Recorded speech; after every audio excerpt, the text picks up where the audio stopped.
An aging ex-biker buys a quiet cabin to disappear. He returns to find 4 strangers living inside, scared, scrappy, and holding secrets that could save or ruin them all. He wants solitude. They want safety. The town smells money. A polished developer is circling, whispering condemnation and cash offers. A torn mural and a tucked-away letter hint at a deeper past, and a choice nobody expected. Tensions climb, rumors spread, and someone vandalizes what little shelter they have left. Can a man with a violent past become the guardian they need? And will the town let him fight for them before it's too late? The afternoon sun cast long shadows across the realtor's desk as Jack Marlowe picked up the pen. His weathered hands, marked by years of hard labor and countless fixes, hesitated over the papers. The fingers, calloused and strong, trembled just slightly, betraying the emotion he worked so hard to hide.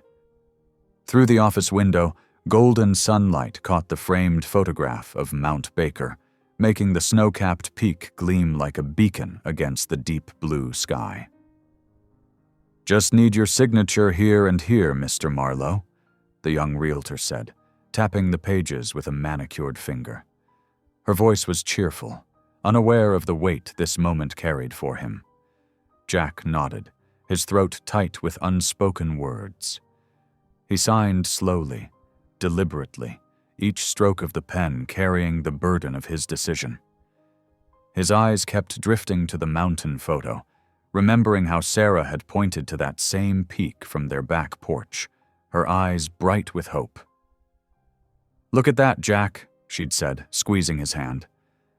"That little cabin I found, the one up near the ridge, we could fix it up together. Make something beautiful again." That was before the sickness took her, before the hospital rooms and the quiet goodbye. "Congratulations," the realtor smiled, sliding the keys across the desk. The metal caught the light as they moved toward him. "The cabin's all yours. I think you'll be very happy there." Back at his truck, Jack placed a single olive green duffel bag in the bed, running his hand once across the worn fabric. Next to it, he set his old red toolkit, the one Sarah had given him on their 5th anniversary, the paint chipped, but the tools inside still perfect. "For the man who can fix anything," the card had read. If only that had been true. Inside the duffel, wrapped carefully in an old t-shirt, was the photograph. Sarah laughing on their wedding day, her dark hair catching the light, head thrown back in that way that always made his heart stop. He zipped the bag carefully, protecting it from the dust and the memories it held. The drive up the mountain took longer than expected. The winding roads narrowed, and twice he had to stop to clear fallen branches from his path. By the time he pulled onto the overgrown gravel path, the afternoon light had softened, casting golden streaks through the pine trees that stood like silent guardians. The cabin emerged from the shadows, smaller than he remembered from the viewing, more broken down, more in need of the care Sarah would have given it. The green paint had bubbled and peeled away in strips, leaving gray patches of bare wood underneath, vulnerable to the elements.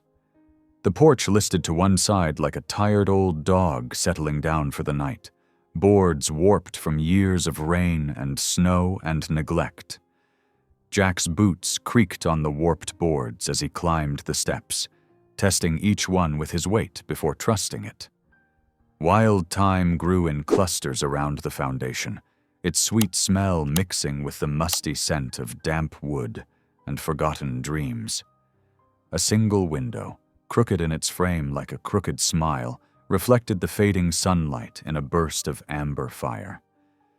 Inside, he clicked on his flashlight, the beam cutting through years of accumulated shadows and cobwebs that hung like memories in the corners. Dust particles danced in the light, stirred by his entrance, the first in what must have been years. The pantry shelves sagged under a thick coat of mildew, green-gray against the wood. In the kitchen, a hairline crack ran through the porcelain sink like a frozen lightning bolt, telling the story of a harsh winter and broken pipes. A stack of mail lay forgotten in one corner, the envelopes yellow with age, addressed to people he'd never know but whose lives had played out within these same walls. The small wood stove still worked, a small miracle. Jack got a fire going with kindling he'd brought along, its warm light pushing back the gathering darkness and bringing the first hint of life back to the cold space. He sat cross-legged on his sleeping bag, eating a sandwich he'd packed that morning, listening to the old cabin settle around him with creaks and sighs like an old man finding comfort. Sarah would have known exactly where to start. She'd always had a knack for seeing the potential in broken things, whether houses or people. That's why she'd spotted this place in some real estate listing years ago, clipped it out, and saved it. "We could make it beautiful," she'd said, eyes shining with plans for a future that never came. Now here he was, alone, trying to finish what they should have started together, honoring her by bringing her dream to life, even if she couldn't be here to see it. At 8 o'clock, Jack locked up, muscles aching from the drive and the day's emotions. The key turned stiffly in the old lock, protesting after years of disuse. He needed supplies, lumber, roofing materials, new pipes, maybe some paint. The hardware store in town would have what he needed, but it would take time to gather everything properly. 3 days, he figured, to get organized and bring back what the cabin needed to start its transformation. 3 days to plan how to rebuild this place, and maybe himself along with it. His truck's headlights swept across the cabin as he turned around, illuminating the structure one more time. In the harsh light, could see every flaw, every challenge waiting for him, but also every possibility. In the rearview mirror, the structure disappeared into darkness as he pulled away, just another shadow among the trees waiting for morning. The road down the mountain curved ahead of him, each turn taking him further from the quiet and the memories, if only for a little while.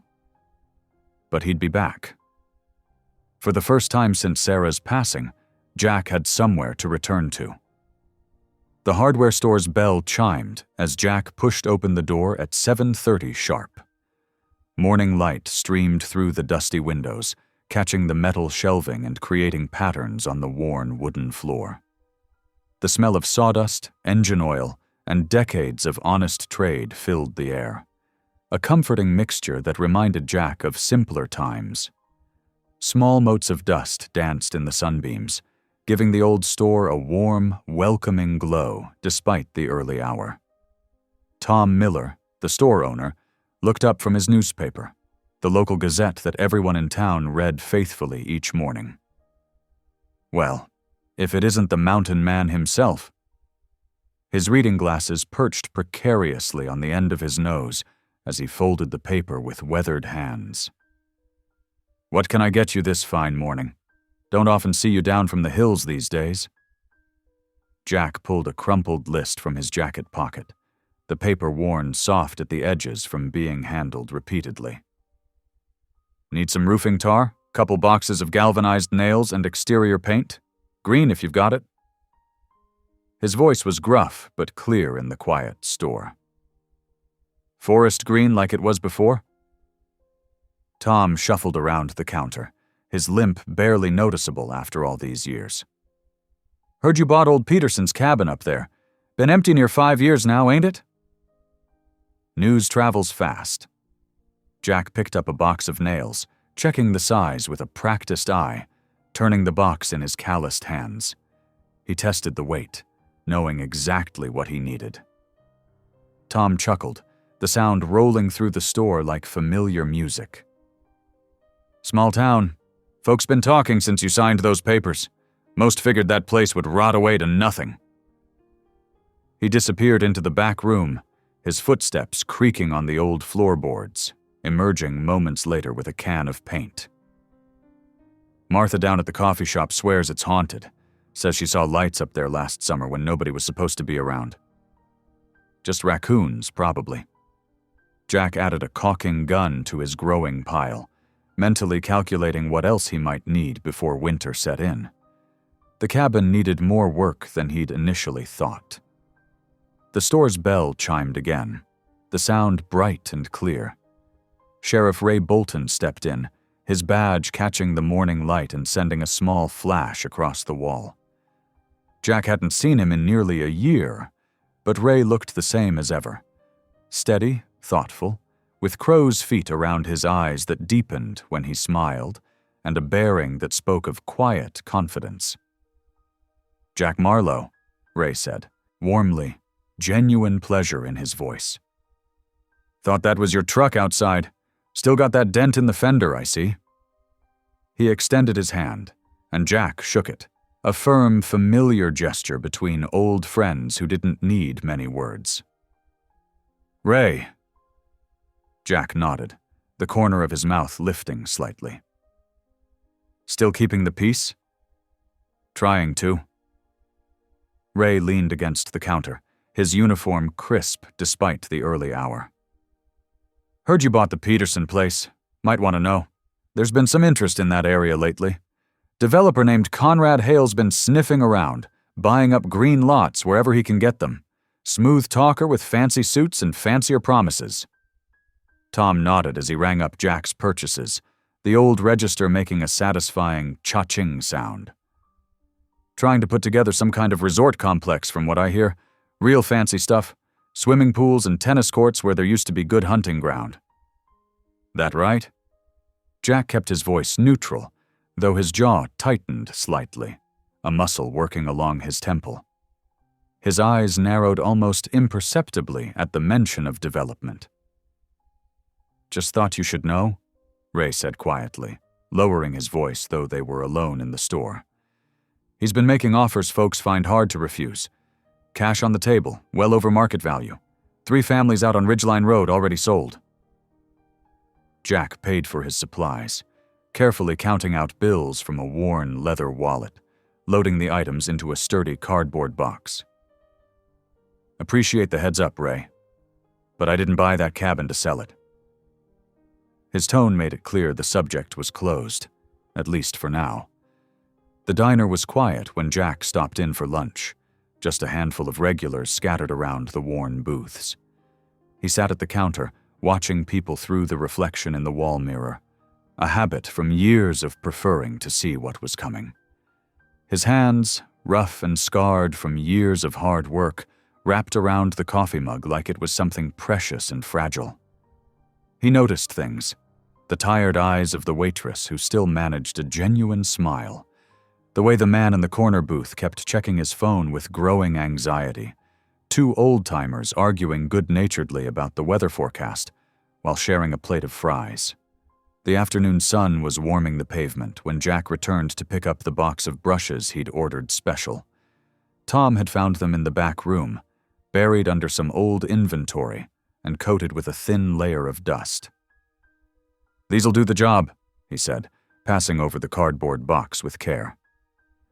"Most of them still got good bristles. Don't make 'em like this anymore." Jack examined one, running his thumb over the wooden handle, feeling the grain of the wood and the solid weight. It was solid, well made, the kind of tool that would last decades if you took care of it properly.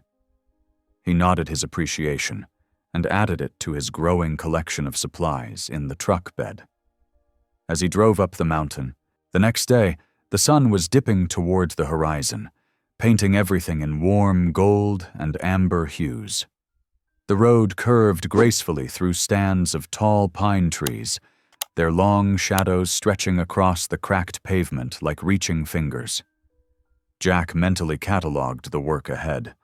Patch the roof first before any more rain could get in, then tackle the rotting siding that had suffered through too many harsh winters. The green paint would have to wait until the wood was properly dried out and treated. He'd need to check the foundation, too. Make sure the listing porch wasn't a sign of deeper structural problems. The truck's engine hummed steadily as he climbed higher, the old vehicle straining slightly on the steeper sections but never faltering. Through gaps in the trees, he caught glimpses of the valley below, the town growing smaller with each switchback, its buildings becoming tiny squares and rectangles nestled among the greenery. Up here, the air was clearer, carrying the scent of pine needles, rich earth, and distant snow from the highest peaks. The toolbox rattled rhythmically in the truck bed, a familiar sound that reminded him of countless projects over the years, of satisfaction found in fixing broken things when people seemed beyond repair. The gravel crunched under Jack's tires as he pulled up to the cabin. Something wasn't right. The front door hung slightly open, swaying in the mountain breeze. He'd locked it himself 3 days ago when he'd headed into town for supplies. Jack's weathered hands gripped the steering wheel tighter. His fingers moved instinctively to the pocket knife in his jacket, an old habit from his past life that still surfaced whenever he sensed trouble. The late afternoon sun cast long shadows across the porch as he approached, his boots making deliberate, quiet steps on the worn wood. The familiar creak of the third plank seemed louder than usual in the tense silence. A smell of cooking wafted through the open door. Onions, garlic, something with spices he couldn't quite name. His heart pounded as he pushed the door wider, hinges protesting softly. The cabin looked different, lived in. Blankets were neatly folded in careful stacks on his old sofa, not thrown haphazardly like he usually left them. A kettle sat on the wood stove, steam rising from its spout and dancing in the golden rays of sunlight streaming through the dusty windows. But what really caught his eye was the wall. What had been blank yesterday now held a half-finished mural. Blues and greens swirled into trees reaching toward clouds, with tiny birds taking flight between branches. The colors seemed to breathe life into the worn wooden walls he'd never bothered to decorate. In the bottom corner, a small signature read Isa in careful, delicate letters. Then he heard it. Voices from the kitchen. Female voices. Laughter. The sound of people enjoying themselves in a space that had known only his solitude for years. Jack moved toward the sound, his boots creaking on the floorboards. He paused, taking a deep breath before he stopped in the kitchen doorway, stunned by the scene before him. 4 women occupied his kitchen like they belonged there. A black woman in her mid-30s stood at the stove, stirring something that smelled rich and savory in his old cast-iron pot, the one he rarely used. Near her, a younger black woman with close-cropped hair sat cross-legged on a chair, fingers moving over guitar strings, creating a gentle melody that filled the space with warmth. An older Hispanic woman arranged mismatched plates on the counter, humming along to the music, while a teenage girl sat sketching on a worn stool, her dark hair falling forward over her paper, pencil moving in swift, confident strokes. They all froze when they saw him. The spoon clattered against the pot. The guitar strings went silent mid-chord. The humming stopped. Only the girl kept her eyes on her paper for a moment longer, finishing a line before looking up. "Who are you people?" Jack's voice came out harder than he meant it to, echoing in the sudden silence. "This is private property." The woman at the stove stepped forward, wiping her hands on a dish towel. "I'm Tasha," she said, her voice steady despite the fear that flashed in her eyes. We didn't break anything. We just needed somewhere to stay. The door was unlocked when we found it." Her chin lifted slightly, proud even in her vulnerability. "We've been here 2 days," the guitar player, who introduced herself as Ree, added quickly, setting her instrument down carefully. "We kept everything clean. Better than clean, actually. You had mouse droppings everywhere." She offered a tentative smile that faded when Jack didn't return it. The older Hispanic woman, Marisol, moved protectively toward the teenage girl, resting a weathered hand on her shoulder. "Please," she said softly, her accent wrapping around the word. "We have nowhere else to go. The shelters are full. Winter is coming soon." Her eyes, deep brown and wise, held Jack's gaze steadily. Jack looked at each of them, his jaw working as he tried to process the situation. The teenage girl, Isa, he assumed from the signature, finally looked up from her sketchbook, watching him with wide, observant eyes that seemed to take in everything about him in an instant. His wife would have known exactly what to do. Sarah always did. She would have made tea, asked questions, found a solution that helped everyone. But she wasn't here. Hadn't been for 3 years now. "One night," he said finally, the words feeling rough in his throat. He ran a hand through his graying hair. "You can stay one night while I figure this out. That's it." Relief flooded their faces like sunshine after rain. Tasha turned back to the stove with a nod. "There's plenty of stew," she offered carefully. "If you'd like some, least we can do." Minutes later, Jack found himself sitting at his own kitchen table, a bowl of rich-smelling stew in front of him, the first home-cooked meal he'd had in this cabin since Sarah passed. The women ate quietly, stealing glances at him between bites. The only sounds were spoons against bowls and the soft whisper of Isa's pencil as she continued to sketch, her eyes darting between her paper and Jack's face when she thought he wasn't looking.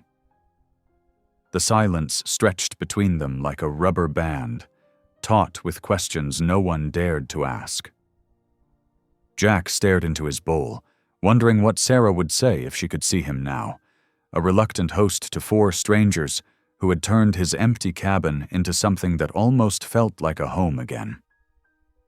The morning sun filtered through the cabin's dusty windows as Jack made coffee on the wood stove. The women gathered around the kitchen table, tension hanging thick in the air like morning fog. Tasha cleared her throat first. "I should explain properly," she said, her hands wrapped around a chipped mug. "I was a nurse at Valley Medical for 8 years. When the clinic closed..." She paused, smoothing her shirt. "The bills came faster than the job offers. Lost my apartment last month." Jack noticed how she sat straight-backed, maintaining her dignity despite the circumstances. Ree set down her coffee. "I've been bouncing between friends' couches," she admitted. "Bad breakup, lost our shared apartment, been trying to finish my social work degree at the community college, but..." She shrugged, trying to make light of it. "Living out of your car isn't great for studying." Marisol spoke softly, her accent more pronounced with worry. "We were staying with my cousin's family," she gestured to Isa. "Too many people, too little space, and there are complications." She twisted her hands in her lap. "Some paperwork from my immigration process years ago. It was not filed correctly. I need time to sort it out." Isa, who had been sketching quietly, looked up. "I got into the art program," she said, barely above a whisper. "But the scholarship application needs a permanent address, and the fee..." She trailed off, her pencil moving across the paper again. Jack stood, pacing the worn floorboards. "All right, here's how this works." He ticked off points on his calloused fingers. "No fires after midnight. This place is old wood. Everyone helps with chores. No visitors without checking with me first." He paused, making eye contact with each woman. "And no secrets. I need to know if trouble comes looking." They nodded, relief visible on their faces. "We can help fix things," Tasha offered. "I'm good with basic repairs." "And I can cook," Marisol added quickly. "Help keep the place clean." A car engine rumbled outside. Jack moved to the window, recognizing Sheriff Bolton's patrol vehicle in the driveway.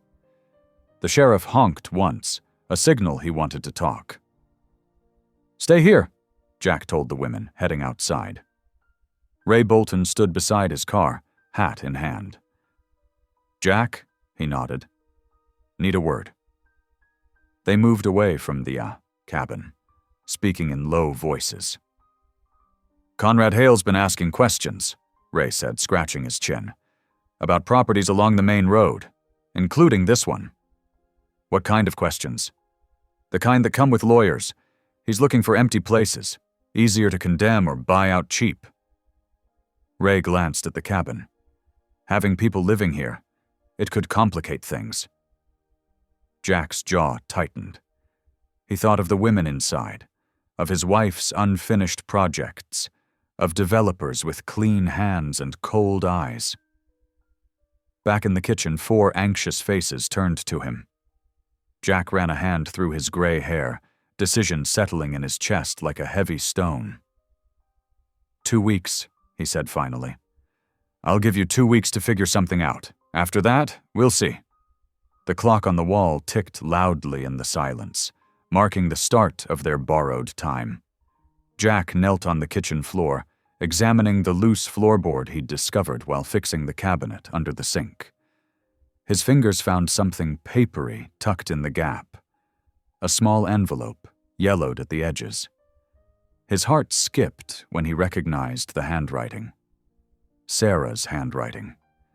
He sat back against the cabinet, hands trembling slightly as he unfolded the letter. The paper was thin, like it had been opened and refolded many times. "To whoever would find life after me," it began in Sarah's flowing script. Jack had to pause, his throat tight. "If you're reading this, you've found your way to our cabin. Maybe you're lost, maybe you're hiding, maybe you're just looking for peace. Whatever brought you here, know that this place was meant for healing. Don't let the walls become a fortress. Don't let solitude become loneliness. There's room here for new beginnings. I've always believed that. Let others in. Let life continue. With love, Sarah." Jack pressed the heel of his hand against his eyes, fighting back the ache in his chest. The letter felt like Sarah's gentle rebuke of his plans for isolation. A sharp knock at the door startled him. He tucked the letter into his jacket pocket before answering. An older woman stood on the porch, her lips pressed into a thin line. "I'm Mrs. Keene, from down the road," she announced without preamble. "I thought someone should mention the situation." "Situation?" Jack kept his voice neutral. "The strangers." She peered past him into the cabin. "People are talking, you know. Such folks could bring trouble. We're a peaceful community." The words, "such folks," carried a weight that made Jack's jaw tighten. "Thank you for your concern, Mrs. Keene," he said evenly. "But who stays here is my business." "Well," she drew herself up. "I only thought you should know what people are saying." "Good day, Mrs. Keene." Jack's tone made it clear the conversation was over. He watched her march back to her car, knowing the gossip would spread like wildfire through town. Inside, he could hear Issa and Ree laughing about something in the kitchen. The crunch of tires on gravel, announced another visitor an hour later. This time it was Ray, looking apologetic about the second visit in 2 days. "Thought you should know the lay of the land," Ray said quietly, leaning against his patrol car. "Legally speaking, if the cabin's empty at any point, it makes things easier for the town council, easier to push through a condemnation order or approve a sale to someone like Conrad Hale." Jack waited, knowing there was more. "But occupied properties, especially with families?" Ray shrugged. "More complicated. Takes longer. More paperwork. More public hearings." "You telling me to keep them here?" Jack asked. "I'm not telling you anything, just explaining how things work." Ray put his hat back on. "Your choice, Jack." The letter seemed to burn in Jack's pocket as he watched Ray drive away. Inside, He could hear the women's voices mixing with the smell of dinner cooking. He stood in the doorway, watching them gathered around the old stove, Tasha stirring something that smelled like herbs and garlic, Marisol showing Issa how to knead dough, Ree setting places at the table. His hand touched the letter through his jacket. Sarah's words echoed in his mind. Don't let the walls become a fortress. Monday morning found Jack balancing on a rickety ladder, sweat beading on his forehead as he pried loose a rotted porch board. Below, Issa sat cross-legged with her sketchbook, stealing glances at his work. "Does that one hurt?" she asked quietly, pointing at a faded skull on his forearm. Jack paused, hammer mid-swing. "They all hurt, kid. Each one's for someone who ain't here anymore." He didn't elaborate, but Issa nodded like she understood loss too well for her 17 years. By Tuesday afternoon, the kitchen filled with warm, spicy scents as Marisol showed Jack how to fold tamales. His large hands fumbled with the delicate corn husks. "Like this," Marisol demonstrated, her movements precise. She pulled a worn piece of paper from her apron pocket, recipe edges soft from years of handling. "My grandmother's writing, the only thing I brought when I came here." Wednesday brought rain. Tasha found Jack organizing his tool chest and pulled out a creased nursing certificate. 3 years at County General, she said, touching the faded gold seal. Before the budget cuts. She showed him how to wrap a basic bandage, her hands steady and sure. "Just in case," she said, though they both knew it was really about trust. Thursday evening, Ree's guitar filled the cabin with gentle music.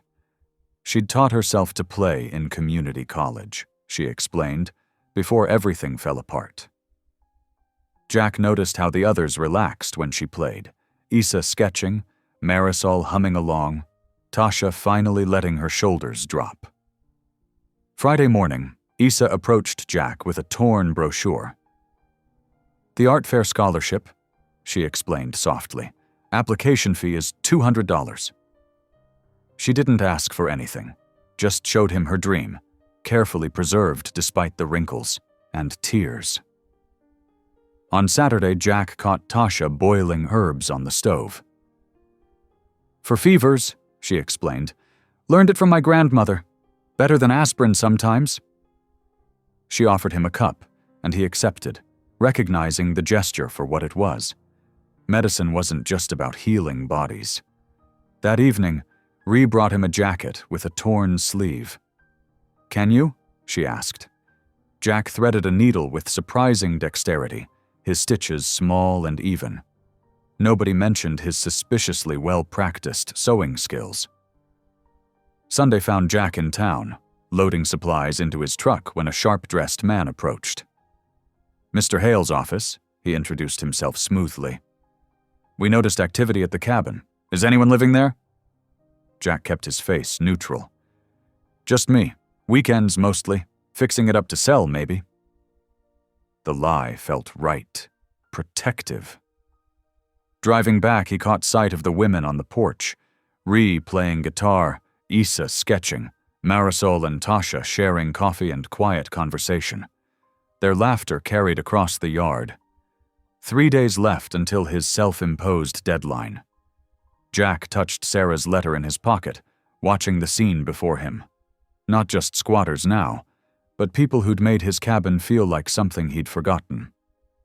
A home. The bad news arrived like summer thunder.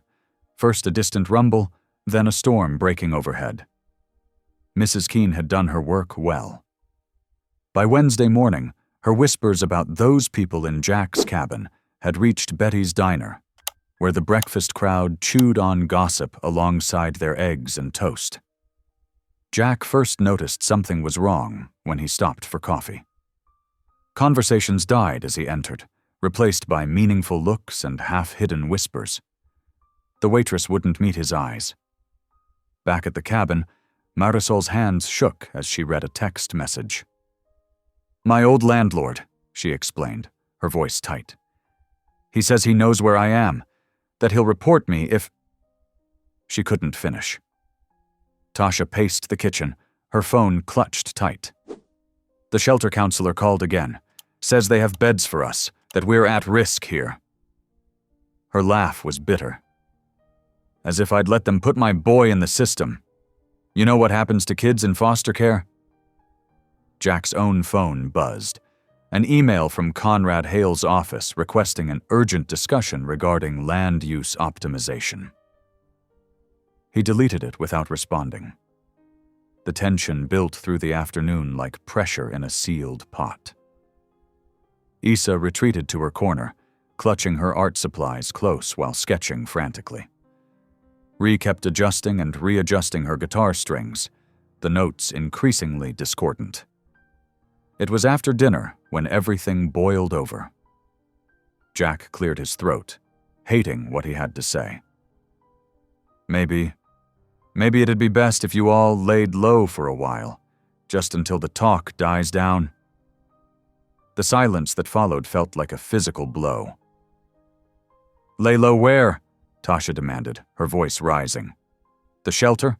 Where they'll report my son's situation. I can't. She pressed, her hands to her face. I won't let them take him. Marisol stood very still by the sink. If immigration finds me now, before my paperwork. She didn't need to finish. They all knew what that meant. My art fair application is due next week, Issa whispered, fingers white-knuckled around her sketchbook. Please, I just need a little more time. Jack spread his hands helplessly. The whole town's talking. If someone official comes looking— We thought you were different. Ree interrupted quietly. The disappointment in her voice cut deeper than anger would have. They packed in near silence, moving through the dark cabin like shadows. Tasha folded her nursing certificate with precise, angry movements. Marisol tucked her grandmother's recipe into her pocket with trembling fingers. Issa's art supplies went into her backpack one by one, each placement careful as a funeral arrangement. When the women retreated to their rooms, Jack sat alone at his workbench. The lamp cast yellow light on Sarah's letter as he unfolded it. Her handwriting was still clear, despite the paper's age. To whoever finds life after me, don't let fear close your heart. Sometimes the bravest thing isn't standing alone, but letting others stand with you. The guilt sat heavy in his stomach as he heard muffled crying from one of the bedrooms. Outside, crickets chirped in the darkness, unconcerned with human troubles. Jack traced his wife's signature with one weathered finger, feeling like he'd failed her all over again. Dawn broke gray and cheerless over the cabin. No smell of coffee or sound of quiet chatter filled the kitchen. Instead, suitcases and boxes lined the wall like silent accusations. Tasha left first, her shoulders rigid with barely contained anger. The church shelter has rules, she explained, stuffing clothes into a duffel bag. Can't leave after 8. Must attend services, no visitors. Her voice cracked. My boy, he's with my sister right now, but she works nights and the daycare wants payment up front. I could help with that, Jack offered quietly. No. Tasha squared her shoulders. We've managed before. We'll manage again. But her hands trembled as she zipped the bag closed. Marisol's departure came next, her few possessions packed neatly in a weathered suitcase. My cousin Marco, he has a small apartment, 2 counties away. She twisted her hands together. But the safety deposit box at Western Bank, my immigration papers are there. The fee to access it. She trailed off, eyes downcast. How much? Jack asked. No, you have done enough. Marisol's smile was tired. God will provide a way. Issa sat cross-legged on her bed, surrounded by scattered drawings. Tears fell silently as she rolled up her half-finished canvases. Aunt Elena says I can stay 3 nights, she whispered. But she doesn't understand about the art fair. She says I should focus on real work instead. Jack watched from the doorway as she carefully packed her pencils and paints. The mural on the living room wall, her sky and trees, seemed to mock them both with its unfinished beauty. Ree was last, guitar case slung over one shoulder. "Got a friend's couch in town," she said, trying for her usual brightness but falling short. "It's temporary.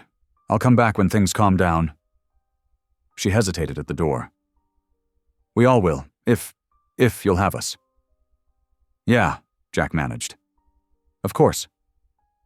But the words felt hollow as he watched them leave, one by one, like birds scattered by a storm. Their departures left empty spaces. Tasha's medical textbooks gone from the coffee table, Marisol's spice jars missing from the kitchen shelf, Issa's sketches no longer taped to the refrigerator, Ree's guitar stand absent from its corner. By dusk, Jack stood alone in the cabin. The silence pressed against his ears like cotton wool. He moved through the rooms, touching the traces they'd left behind. A forgotten hair tie, a single cooking mitt, a pencil stub, a guitar pick. The mural drew his eye. Issa had captured the mountain spirit in those half-finished strokes, the way the trees reached for the sky, how the clouds seemed to dance. Below it, barely visible, she'd sketched 5 tiny figures holding hands. Night fell, and sleep proved elusive. Jack tossed in his bed, Sarah's words echoing in his mind. "Finding the rest of us." The letter felt heavy in his shirt pocket, a weight of responsibility and regret. In the darkness, he remembered. Tasha's steady hands showing him how to dress a cut. Marisol's quiet humming as she cooked. Issa's shy smile when he praised her art. Ree's music filling the empty corners of the house with life. Somewhere near midnight, staring at the cabin's shadowed ceiling, Jack made his decision. Tomorrow, he would find them. Tomorrow, he would make this right. The mountain wind whispered through the trees outside, and for once, the solitude he'd sought felt less like peace and more like punishment. Morning light streamed through the cabin windows, finding only empty rooms. Jack sat at the kitchen table, phone in hand, his coffee growing cold beside him, untouched. The steam had long since vanished, much like the women who'd briefly filled these walls with life. He'd already called 3 different numbers for the church shelter before someone finally answered, his calloused fingers tapping impatiently against the wooden tabletop. "Ma'am, I'm asking about Tasha Williams." His voice was gruff but steady, the words carefully measured as he tried to keep the worry from seeping through. "She came in last night. I need to know about her son's situation. It's important." After getting the information he needed, that her boy was still with his grandmother but needed stable housing to return to his mother, Jack hung up and immediately sprang into action. He loaded a stack of freshly washed blankets and a duffel bag of necessities into his truck. The engine rumbled to life, a sound that had once been his only companion, on lonely mountain roads. The drive to the shelter took 45 minutes, each mile weighted with purpose and regret. The scenery blurred past. Pine trees, small town storefronts, and finally the dingy outskirts where the shelter stood.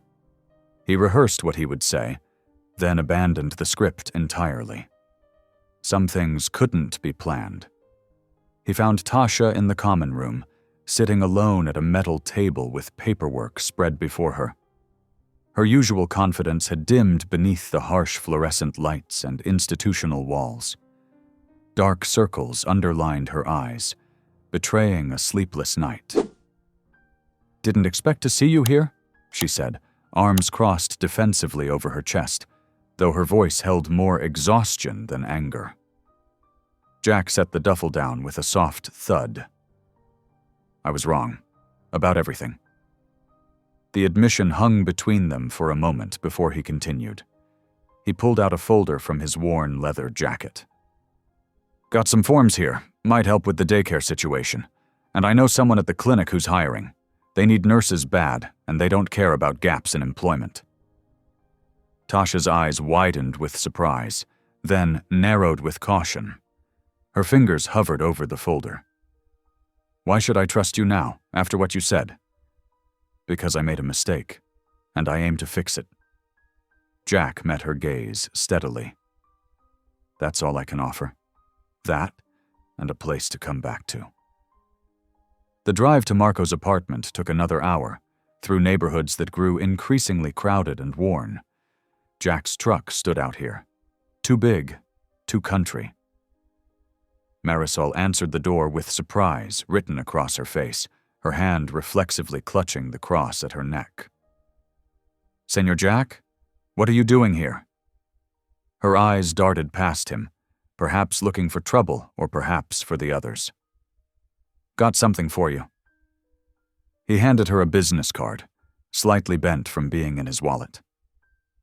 "Friend of mine, Sandra Torres. She's a paralegal, works with immigration cases. Already talked to her about your situation. She said she can help. No charge up front." Marisol's hands trembled as she took the card, staring at it like it might disappear. "The safety deposit box with our papers. I'll drive you to the bank, then the county office. Whatever you need." Jack shifted his weight, uncomfortable with gratitude but determined to see this through. "Sandra says timing matters. We should go today if you can." Finding Isa proved harder. Her aunt's house sat at the edge of town, small and neat with ceramic gnomes guarding the flower beds. When no one answered the front door, Jack walked around back. The girl was in the backyard, perched on a plastic chair, sketchbook open on her lap, but the page remaining stubbornly empty. She looked up at his approaching footsteps, surprise flashing across her face. "Hey, kid." Jack cleared his throat, suddenly aware of how out of place he must seem. "Got something to show you?" He pulled out a printed form, folded and refolded several times. "Community College is running a portfolio workshop next week for scholarship applications. I'll drive you there myself. Might be your ticket." Isa's eyes lit up like stars, then dimmed just as quickly. "Aunt Elena says I should focus on real school, not drawing all the time. She says, let me handle that." Jack's voice softened. "Your art matters, Isa. Don't let anyone tell you different. Not her, not me, not anybody. You've got a gift. The world needs to see it." Ree was last. Jack found her at the library, hunched over a public computer, using the free Wi-Fi to look for jobs. Her hair was pulled back in a messy ponytail, and she barely glanced up when he approached, though he noticed her shoulders tense at his presence. "Remember Tommy Chen? From my old writing days?" Jack asked, settling into the chair beside her. That got her attention. She turned, eyebrows raised. "The mechanic, with all the tattoos?" "Runs the community center now. Cleaned up his act years ago. They need someone to teach music to kids after school. Pays decent, flexible hours." Jack slid another paper across the table. "He's expecting your call. Said you can start Monday if you want." Ree's fingers stilled on her laptop. She stared at the contact information, a mixture of emotions crossing her face. "You didn't have to." "Yeah, I did," Jack interrupted gently. "What I said to you all, that was fear talking. Old habits. I'm too used to being alone." The sun was setting when Jack's truck pulled up to the cabin, painting the mountains in shades of amber and gold. 4 figures stood on the porch, bags at their feet, uncertainty in their postures. They'd all agreed to meet here, one final time, though none knew what the others had decided. "Before you come in," Jack said, climbing out of the truck, his boots crunching on the gravel, "I need you to know something. This isn't temporary anymore. If you want to stay, really stay, then this is your home too. I'll handle the town gossip, deal with Conrad Hale, whatever comes up. This place was meant for more than just me and my memories." Tasha stepped forward first, her medical bag clutched in one hand, her son's photo in the other. You mean that? About all of us? Every word. Jack nodded, the evening light catching the silver in his beard. I'm not much for promises, but this one I'll keep. The cabin needs work, Marisol observed quietly, her knowing eyes taking in the sagging porch rail, the missing shingles. Many repairs. Then we'll fix it, together. Jack held open the door. Got plenty of tools. And time. They moved back in slowly, like water filling empty spaces, cautiously at first, then with growing confidence. Issa immediately went to her unfinished mural on the living room wall, fingers tracing the outline of what would be. Ree pulled out her guitar from its case, testing the strings. Tasha started organizing the medical supplies she'd brought, sorting bandages and ointments with practiced hands. Marisol headed straight for the kitchen, muttering about proper spices. Over dinner, Marisol's enchiladas that filled the cabin with the rich aroma of cumin and chili. They made plans. Tasha would help patch the roof, knowledge from her father's contracting business coming in handy. Ree knew someone who could fix the plumbing cheap, a friend from her community college days. Issa offered to paint the exterior once they'd repaired the siding, sketching quick designs on a napkin. Marisol had ideas for a small garden, herbs and vegetables that could sustain them through summer. So we're staying? Issa asked, her voice small but hopeful, looking around at these unlikely housemates who'd become something more. Jack looked around the table, at these 4 women who'd somehow become family when he wasn't looking. His chest felt full in a way it hadn't since before Sarah died.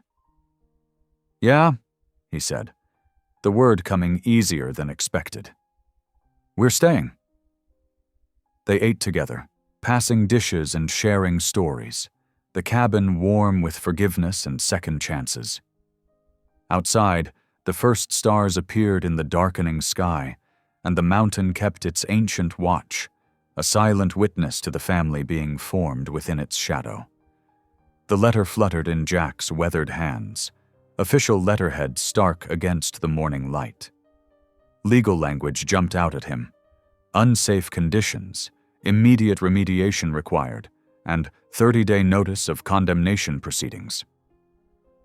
The paper felt heavy, weighted with threat and bureaucratic finality that made his stomach knot.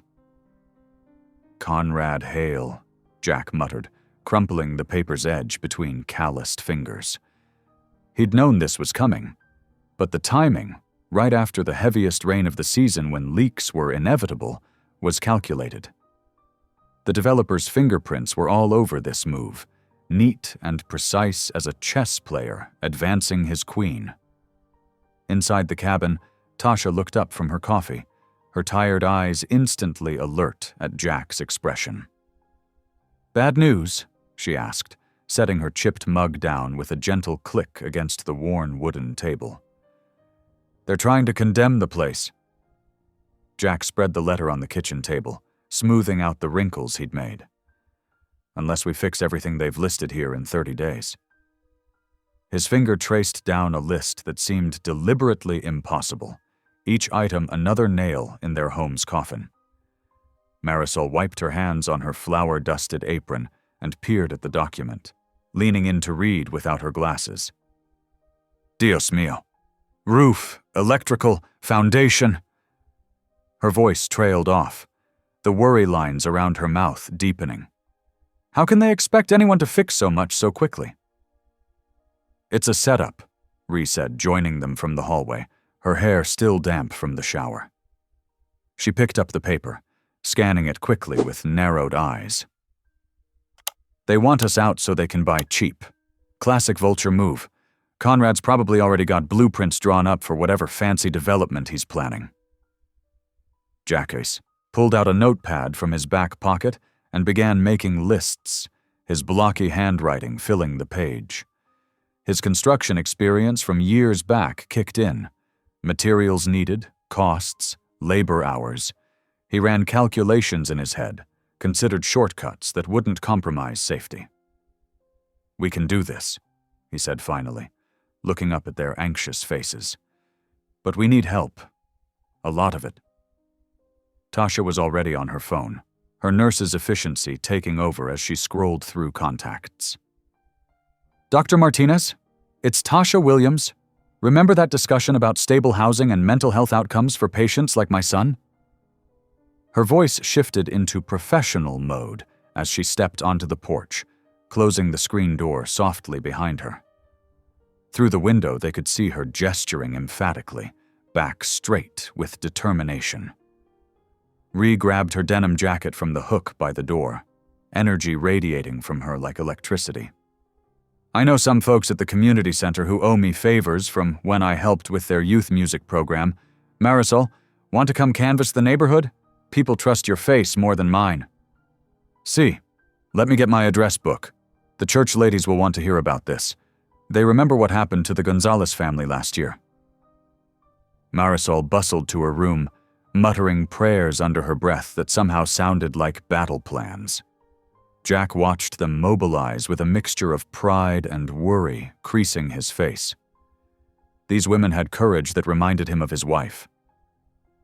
Without saying another word, he grabbed his truck keys and headed to the hardware store, where old Pete took one look at his face and started pulling supplies before Jack could even ask.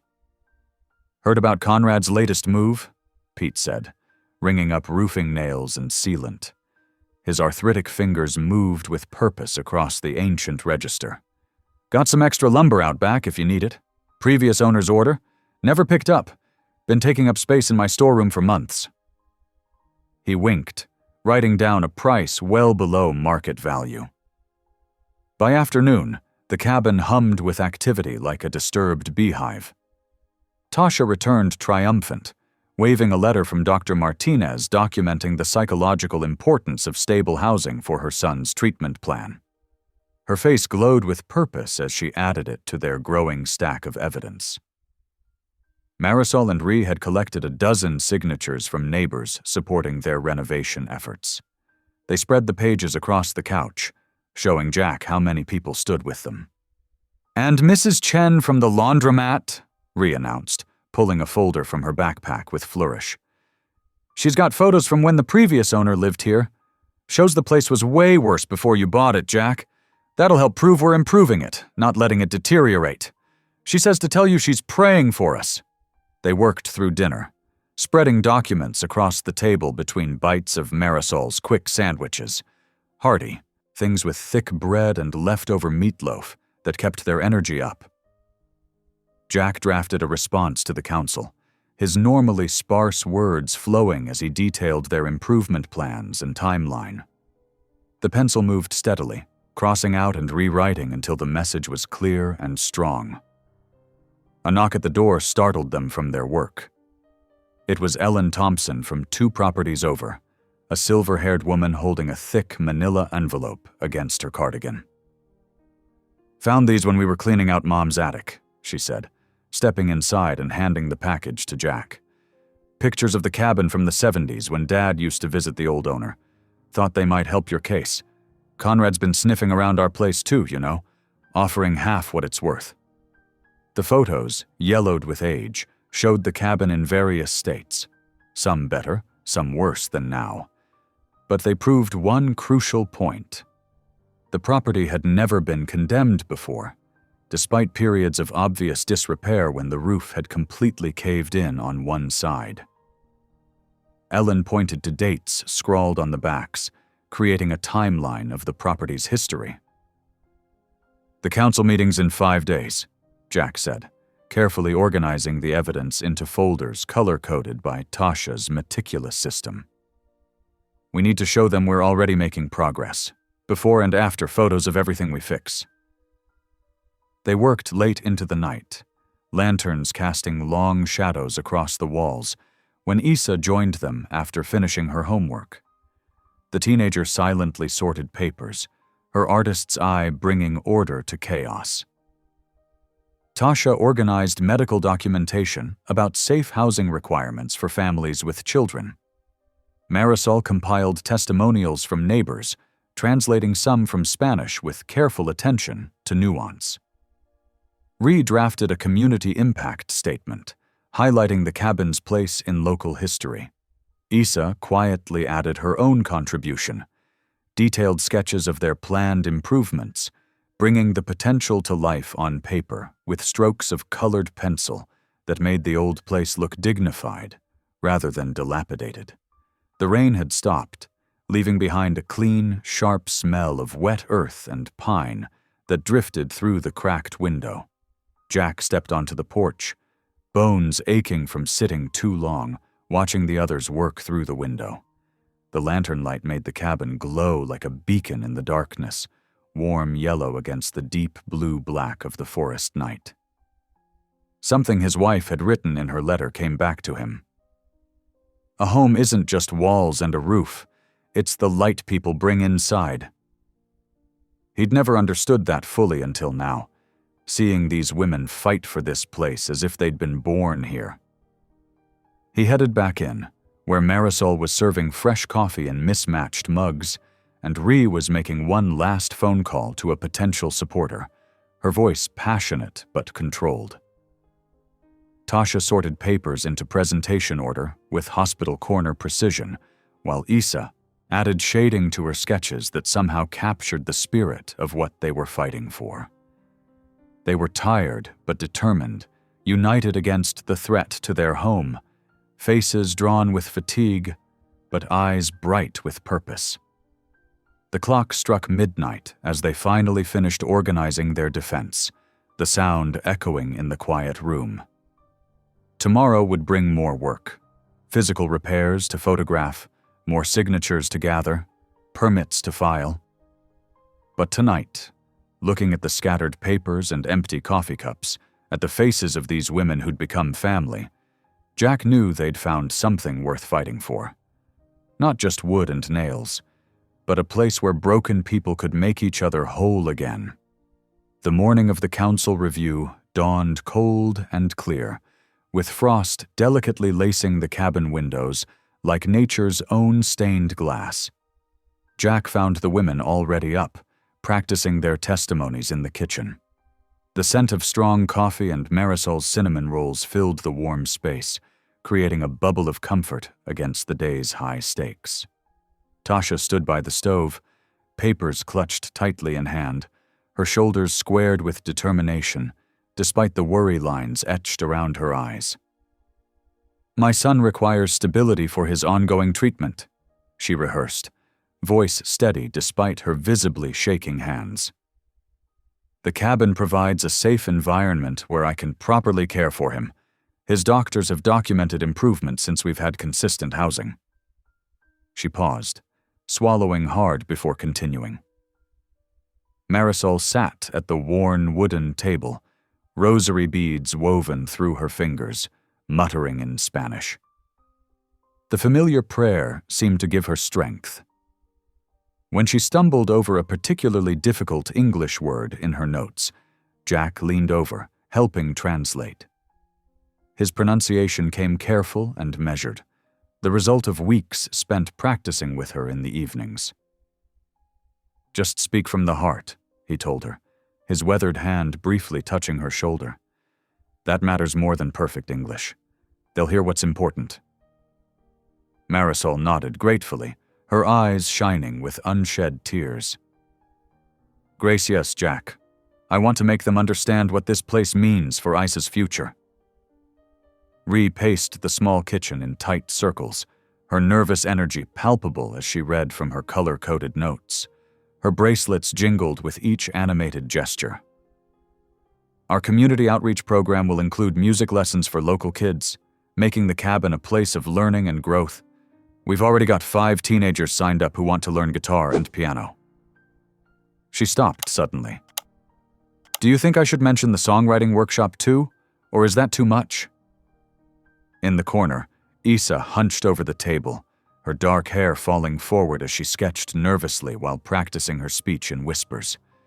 Her portfolio lay open beside her, filled with meticulously detailed drawings of the cabin, before and after, reality and potential. Each image showed love in every pencil. Stroke. The sagging porch transformed into a welcoming gathering space, the overgrown yard reimagined as a community garden, the drafty windows replaced with warm, light-filled spaces. They arrived at Town Hall a full hour early. The parking lot was already half full with unfamiliar cars, and Jack recognized several faces from the neighborhood milling about the entrance. Mrs. Chen from the laundromat waved enthusiastically, a small "Save the Cabin" button pinned to her practical cardigan. Old Pete from the hardware store nodded grimly, his weathered face set with determination. A few teenagers from Rhee's impromptu music lessons lounged on the steps, their presence a silent testament. Inside, the council chamber felt too small, too formal, with its polished wood and fluorescent lighting that seemed to highlight every anxious face. The hard chairs were arranged in neat rows, and every sound echoed off the high ceiling. Conrad Hale's attorney sat near the front, his charcoal suit sharp as a razor and his leather briefcase gleaming under the lights. He spread documents across the table with precise movements, like dealing cards in a game he'd already won, occasionally consulting his smartphone with a thin smile. "That's David Mercer," whispered Tasha.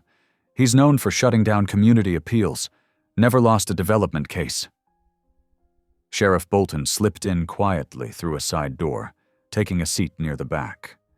His uniform was pressed more neatly than usual, and he gave Jack a small, almost imperceptible nod. His presence felt like silent support, a reminder that not everyone with authority stood against them. The council members filed in one by one, 5 people Jack recognized from around town but had never really spoken to. There was Eileen from the grocery store, now wearing her official council blazer, and Tony, who ran the local garage, looking uncomfortable in his rarely worn tie. Mayor Thompson called the meeting to order, her gavel echoing in the suddenly quiet room. The sound made Isa flinch beside Jack, and he instinctively placed his large hand over her smaller one. Conrad Hale's attorney, Mercer, spoke first, rising smoothly from his seat. His voice flowed smooth as oil, practiced and confident. "The property in question poses significant safety risks to its current occupants. Our engineers have identified multiple code violations that render it unsafe for habitation." He clicked a remote, projecting photos onto a screen, close-ups of worn boards, old wiring, water stains on ceilings. The images were taken with harsh lighting that made every flaw appear catastrophic. Furthermore, he continued with practiced concern, allowing residential use in this zone creates a precedent that undermines the careful planning this council has worked to maintain. Mr. Hale's development will provide tax revenue and create jobs, benefiting the entire community. Jack felt the women tense beside him. Tasha gripped her papers so tightly they crinkled at the edges. Marisol's rosary beads clicked softly between her fingers, a rhythmic counterpoint to the attorney's words. Rhee's leg bounced nervously, while Isa's pencil moved faster across her sketchbook, capturing the tense scene with quick, anxious strokes. When their turn came, they approached the podium one by one, their footsteps echoing in the hushed chamber. Tasha spoke first, her posture straight and professional. Her nursing background was evident in her precise descriptions of how stable housing affected health outcomes, particularly for children with chronic conditions. She shared documentation from Dr. Martinez about pediatric well-being, her voice never wavering even when she mentioned her son's name. "Without the cabin," she concluded, looking directly at each council member, "I face impossible choices between proper care for my child and a roof over our heads. This isn't just about housing, it's about healing." The morning after the council meeting, they gathered around the kitchen table with notebooks and coffee. Tasha had created a detailed checklist, her nurse's handwriting neat and precise. "Roof first," Jack said, tapping the list. "Can't do much else if we're getting rained on." They divided into teams. Jack and Ree tackled the roof while Tasha and Marisol organized supplies. Issa sketched their progress, turning the repair schedule into a colorful timeline on the kitchen wall. The first setback came early. The ladder, old and rusted, gave way under Jack's weight. He caught himself, but the ladder was done for. "I know someone," Ree said, already dialing. An hour later, her friend Marcus from the community center arrived with his contractor's ladder and stayed to help. Days blurred together. Paint scraped, boards replaced, nails driven home. The work had a rhythm: morning planning, afternoon labor, evening assessment. They learned each other's strengths: Tasha's eye for detail, Marisol's knack for organization, Ree's ability to rally help when needed. On day 5, Tasha's phone rang during lunch. A regional clinic needed nurses. Temporary position, decent pay. "References?" Tasha's voice trembled. "Yes, I can. I'll send them today." That same afternoon, Jack drove Marisol to the county archives. 6 hours of searching yielded gold: her original immigration paperwork, misfiled but intact. Marisol cried in the car, clutching the folder. Rain delayed the exterior painting for 2 days. They argued about colors. Issa wanted blue, Ree insisted on green, Marisol suggested yellow. Jack ended the debate by producing his wife's letter, which mentioned wanting the cabin that soft shade of sage. No one argued after that.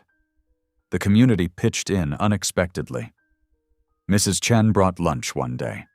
Old Pete showed up with discounted supplies. Even Mrs. Keene, who'd caused trouble before, dropped off homemade cookies with a grudging nod. Issa worked on her portfolio between tasks, setting up her easel on the porch. The community. Showcase acceptance letter sat propped beside her paints. Motivation to finish one final piece. She chose to paint the cabin, not as it was, but as they were making it. Alive with light and color. Ree's music workshop drew 15 teenagers. They sat on the newly repaired porch, guitars in hand, while she taught chords. A school counselor stopped by, watched, and later pulled Ree aside. "We need a music program coordinator," she said. "Part-time, but it could help with your degree credits." The inspector arrived on day 14. He was thorough, methodical, checking every repair against code requirements. They waited in the kitchen, hardly breathing, while he made notes. "Provisional clearance," he finally announced. "Fix these minor issues within a week." He handed over a short list. 3 small repairs, nothing structural. They celebrated with Marisol's tamales that night. The cabin felt different, not just repaired, but renewed. Tasha spread her nursing paperwork across the table, preparing her application.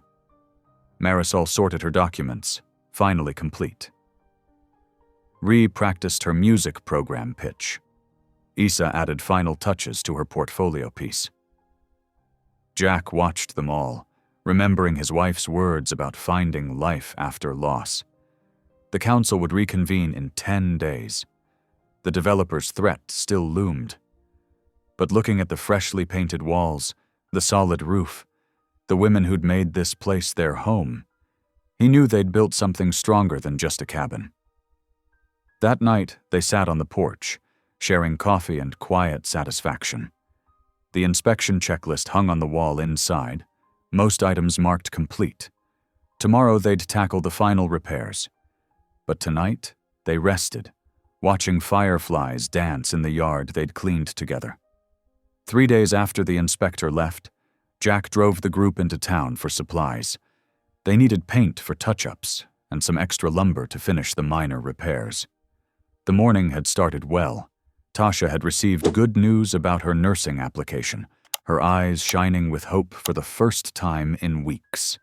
Issa was excited to work more on her mural when they returned, chattering all the way home about the new colors she'd picked out and how the afternoon light would be perfect for painting.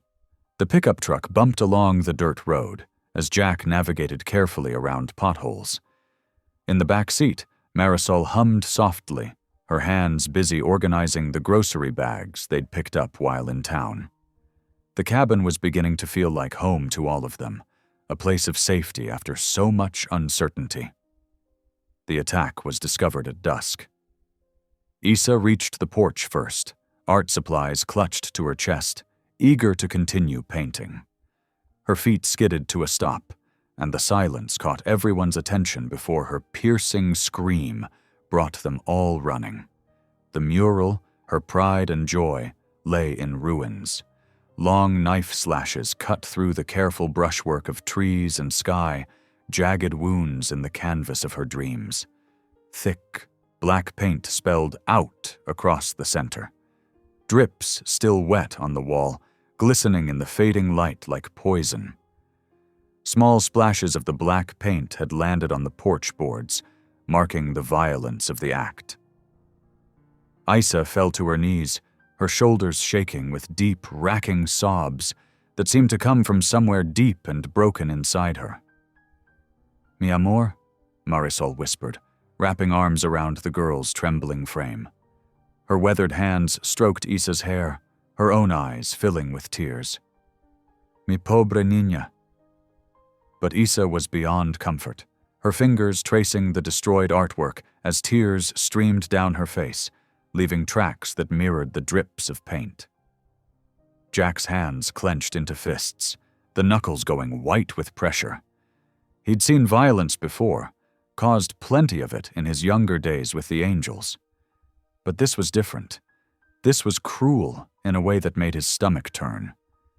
This wasn't about territory or respect, or any of the things he understood. This was hatred aimed at a 17-year-old girl's dreams. Tasha stood frozen, one hand pressed against her mouth, grocery bags forgotten at her feet. "Who would do this?" she whispered, her voice cracking with emotion. "Who could be so heartless?" Sheriff Bolton arrived within the hour, taking photos and notes with a grim expression on his weathered face. His boots made heavy sounds on the wooden porch as he carefully documented the damage. "Probably happened mid-afternoon," he said quietly to Jack, stepping away from the women to speak privately.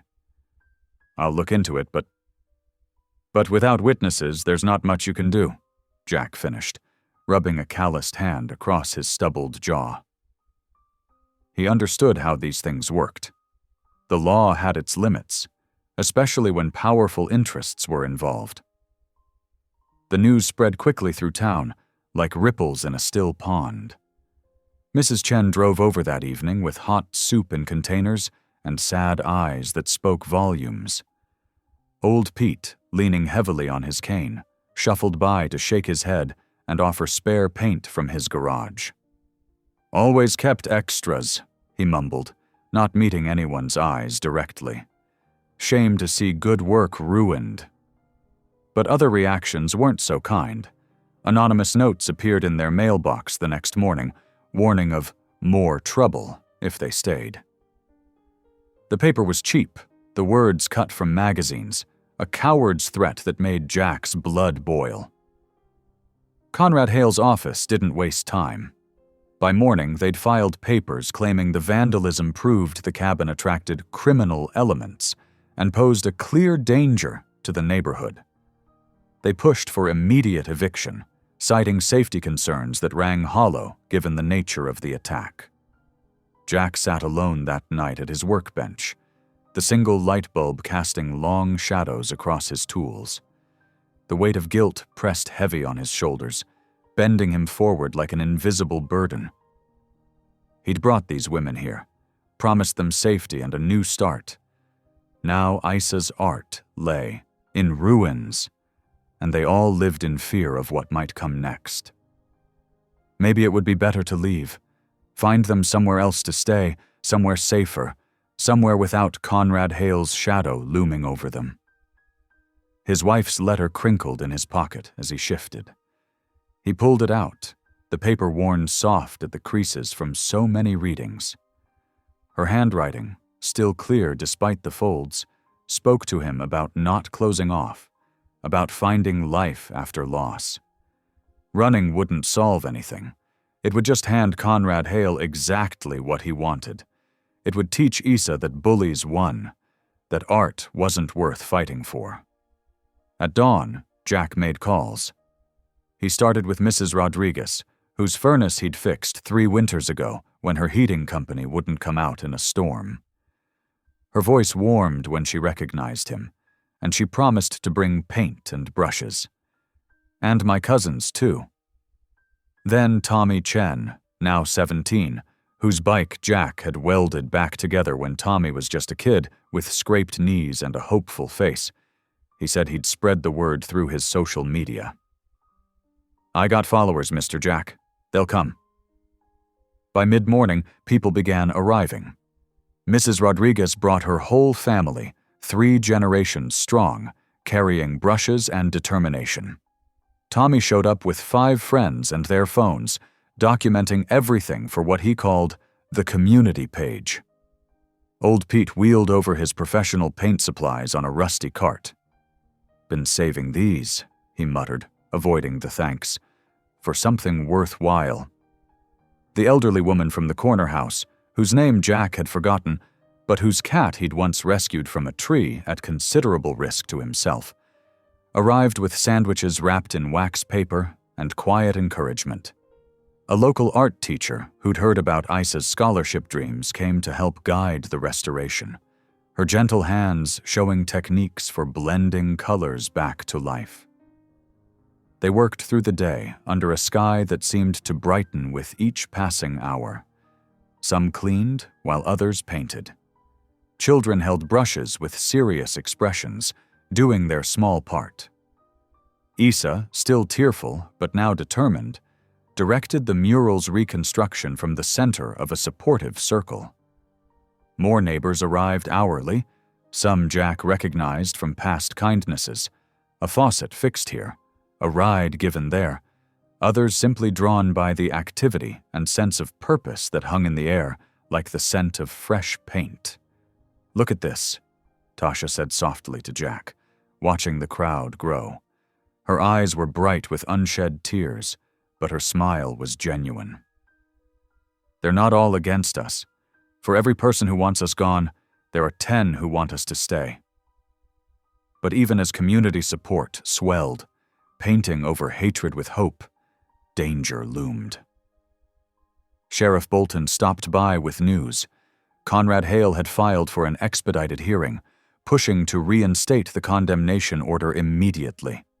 The developers' legal team claimed the vandalism proved their point about safety. Concerns, twisting the attack into ammunition against the victims. Jack watched the volunteers work, saw Isa beginning to smile again as the mural took shape under many hands, more beautiful than before. Children added small flowers along the bottom edge, a spontaneous addition that made Isa laugh through her tears. The threat wasn't over, but something had shifted in the air around them, in the very foundation of their fight. They weren't alone anymore. The cabin had become more than just shelter. It was becoming a symbol of something larger, something worth protecting. 5 days after the mural incident, Jack stood in the cabin's kitchen mapping out their defense. "We need to show them who we really are," he said, spreading papers across the table. Ree nodded, tuning her guitar. "My students could perform. Show everyone what these kids can do with a little guidance." "And I could cook," Marisol added, her eyes brightening. "The way to change hearts is through the stomach." They launched their campaign the next morning. Jack started with the hardware store, where he'd been a regular for years. The owner, Dave, immediately offered his wall space for flyers and signed the petition first.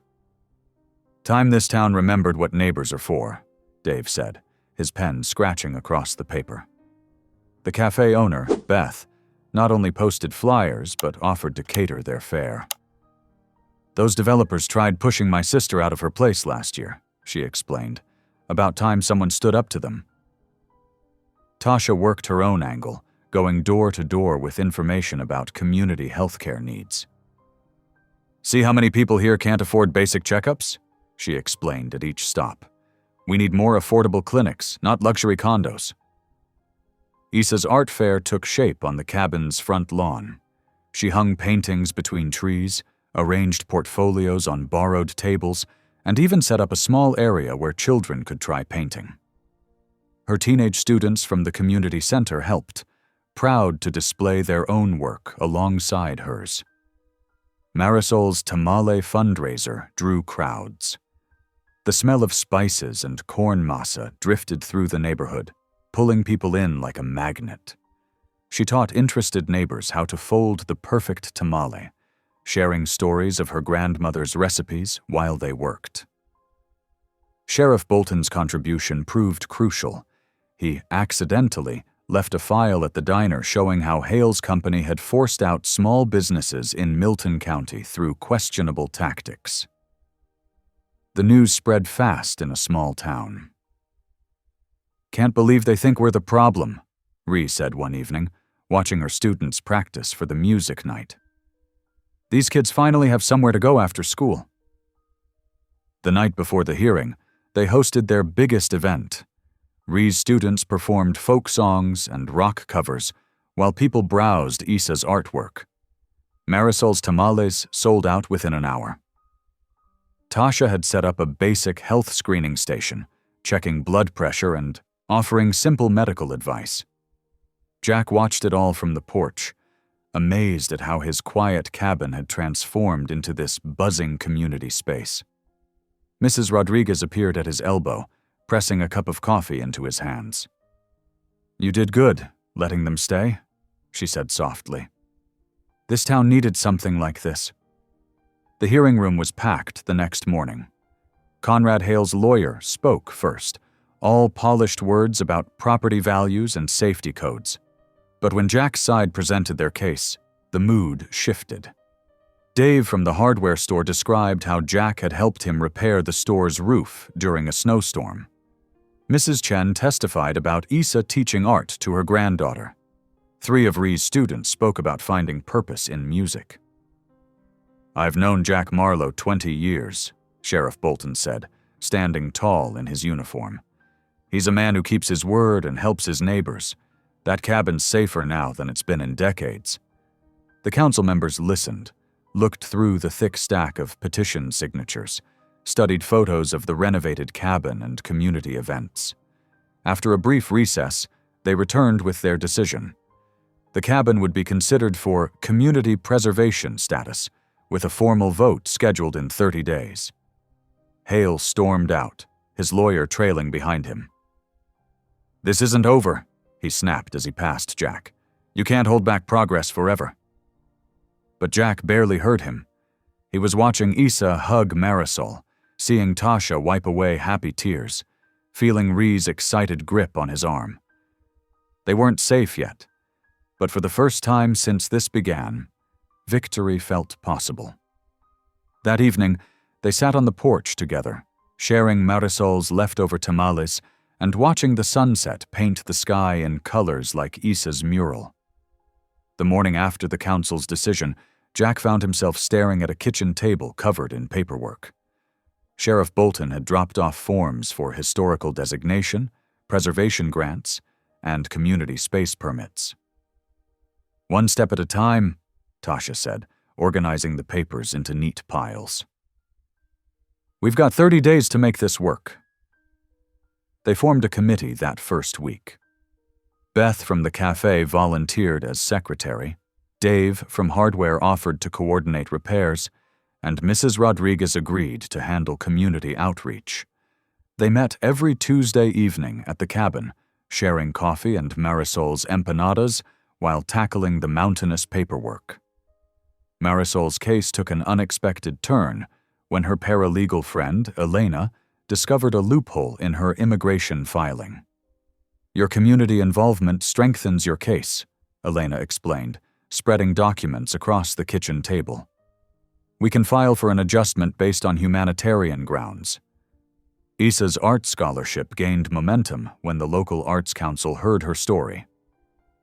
"We can't let talent like this slip away," the director said, holding up Issa's portfolio. They offered to cover her submission fees, and arrange professional binding for her work. Tasha's nursing credentials review went smoother than expected. The clinic director was impressed by Jack's letter, which detailed her dedication to community health screenings and her careful attention to the elderly neighbors who came for basic checkups. "Your practical experience these past months counts," the director told her. "We need nurses who understand our community." Ree's music program flourished. The school board, impressed by her students' progress, offered her a contract for after-school classes. "You're reaching kids we couldn't," the principal admitted. "They respond to you." The cabin itself transformed week by week. Volunteers appeared with paint, lumber, and tools. Dave supervised the final repairs while local teenagers helped sand and paint under Isa's direction. The mural grew, spreading across the living room wall in waves of color and hope. One evening, about 2 weeks before the final vote, Jack drove to the cemetery. He hadn't visited Sarah's grave since buying the cabin. The autumn air was crisp, leaves crunching under his boots as he approached her headstone. "You were right," he whispered, touching the cold stone. "About not closing off, about letting others in." His voice caught. "I think you'd like them, Sarah. They're making the cabin what you always wanted it to be." For the first time since her death, he let himself cry openly, the tears falling freely as sunset painted the sky in colors like Isa's mural. The final week before the vote brought a flurry of activity. The petition for historical designation gathered over 500 signatures. Local businesses pledged support for utilities and maintenance. The town's only lawyer offered pro bono services to handle the legal framework. On voting day, the council chamber overflowed. Conrad Hale's seat remained conspicuously empty. His company had withdrawn their interest after the public opposition became clear. The mayor read through the provisions. The cabin would be designated a community refuge and historical structure. The residents would maintain the property with assistance from a town maintenance fund. A small grant would cover remaining repairs and utilities for the first year. "All in favor?" the mayor asked. The ayes echoed through the chamber. 2 days later, they held the ceremony. The autumn sun warmed the freshly painted porch as neighbors gathered on the lawn. Isa's restored mural, now bordered by community handprints in rainbow colors, drew gasps of admiration. Jack stood with the women while the mayor read the preservation resolution. He felt Tasha's grateful squeeze on his arm, saw Marisol's proud tears, heard Ree's quiet humming, and watched Isa beam at her mural. The mayor's voice carried across the crowd. "Today, we don't just preserve a building. We celebrate what happens when a community comes together, when we choose hope over fear and inclusion over division." Jack looked at his chosen family, these women who had transformed his solitary cabin into something Sarah would have loved. Around them, neighbors clapped and children played, and the cabin stood strong against the mountain, its green paint fresh and bright in the autumn light. 3 months passed like water flowing downstream, smooth and steady. Winter softened into early spring, and the cabin settled into its new role as a gathering place for the community. The local library hosted Isa's first solo art exhibition in their main reading room. Her paintings and sketches lined the walls, scenes of mountain life, portraits of neighbors, and studies of the cabin in different lights. The centerpiece was a large canvas showing the cabin's porch at sunset, with silhouettes of people gathered around a table. "Your acceptance letter came," Jack announced one morning, holding up an envelope from the State Art Institute. Isa's hands trembled as she opened it. "Partial scholarship," she whispered, eyes wide. "They want me to start in fall." Tasha's work at the regional clinic brought new energy to local healthcare. She organized monthly blood pressure screenings at the cabin and started a prescription delivery service for elderly neighbors. "It's not just about medicine," she often said. "It's about making sure nobody falls through the cracks." The sound of guitars and young voices drifted from the community center 3 afternoons a week. Rhee's music program had grown from 6 students to 25, drawing teenagers from as far as 2 towns over. She taught them more than chords and rhythms. She taught them confidence, teamwork, and the joy of creating something together. "My turn to host cooking class," Marisol announced each last Saturday of the month.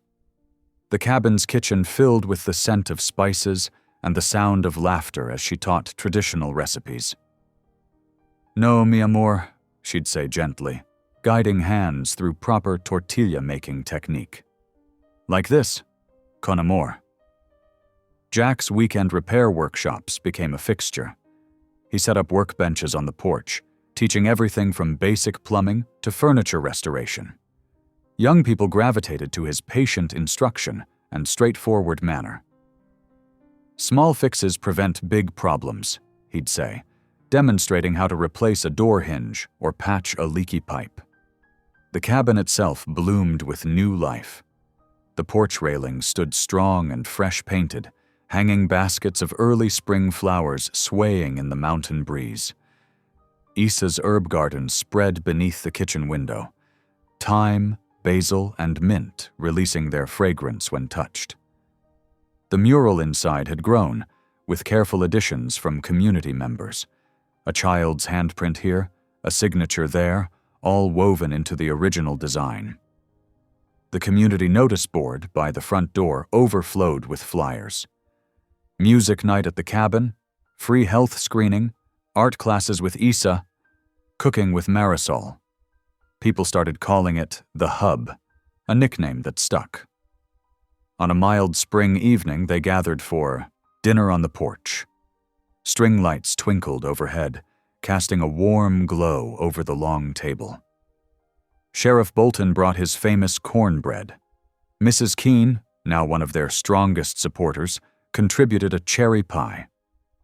Neighbors filled every chair, plates loaded with Marisol's enchiladas and fresh salad from the community garden they'd started behind the cabin. After the meal, as twilight settled over the mountain, Jack cleared his throat. He pulled out a worn envelope, his wife's letter.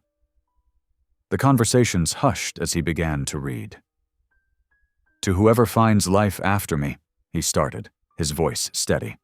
"This cabin isn't just wood and nails. It's a promise that broken things can be fixed, that empty spaces can be filled, that love grows best when shared. Don't let it stand empty. Fill it with voices, with laughter, with the mess and beauty of living. And when you think you're alone, look around. That's where you'll find the rest of us." Jack folded the letter carefully. "I promise," he said softly, "to keep doing the small mercies, the little fixes, the open door." Later, after the guests had gone and the women had retired inside, Jack stood alone on the porch. Stars scattered across the mountain sky like dropped diamonds. The cabin breathed behind him, warm with life and purpose. Everything had changed, and everything felt right. He smiled, the kind of smile that had room in it again.